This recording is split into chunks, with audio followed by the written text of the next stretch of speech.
और तमाम जो कार्यकर्ता है, युवा कार्यकर्ताओं के बीच आके आपको सम्मानित भी किया गया। मेरी मिट्टी मेरा देश, कैसे देख रहे हैं? इस मंच पे हमको आने का मौका मिला, ये मेरे सौभाग्य की बात है। और आप सबकी दुआ से, आप सबके आशीर्वाद से हमारा भी जन्म उसी धरती पे हुआ है जहाँ से हमारे वीर कुंवर सिंह जी हैं। तो हमारे देश के वीर जवानों को सम्मान मिल रहा है। ये मिट्टी, गांव-गांव की मिट्टी से वाटिका बन रहा है। तो हमारे देश के शहीदों को सम्मान मिल रहा है।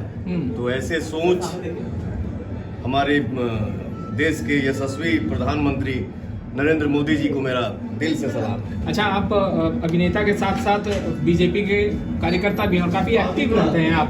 देखिए, सम्राट चौधरी ने खुले मन से कहा कि जो काम सरकार को करना चाहिए था वो काम पार्टी कार्यालय में हम लोग कर रहे हैं। क्या लग रहा है कि जो बिहार में वर्तमान में नई सरकार बनी है वो चिंतित नहीं है देश को लेकर, देश के मुद्दे पर?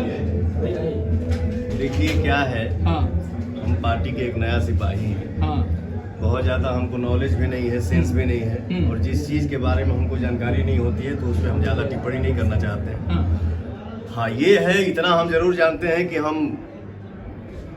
जिस फील्ड के सिपाही हैं वहाँ पे अच्छा सोच है, अच्छा काम है, अच्छा विकास है, और आप लोग भी साथ दीजिए कि हम लोग और विकास करें। बिहार में भोजपुरी इंडस्ट्री कैसे आगे बढ़े, उसके लिए पवन सिंह क्या बिहार सरकार के समक्ष जो है वो बातें रखेंगे, सब्सिडी की बातें? बिल्कुल, हम भैया लोगों से बात करब कि हमारे जौन हम लोगों को, हम कलाकारों को जो यूपी में सुविधा मिल रहा है, मेरा पूरा कोशिश रहेगा कि वो सुविधा बिहार में भी हो। काहे कि भोजपुर जिला हमार घर है, तो भोजपुरी भाषा के फिल्म में मतलब फिल्मों में, गानों में, हर जगह मतलब अपना फिल्म सिटी बने, सम्मान मिले।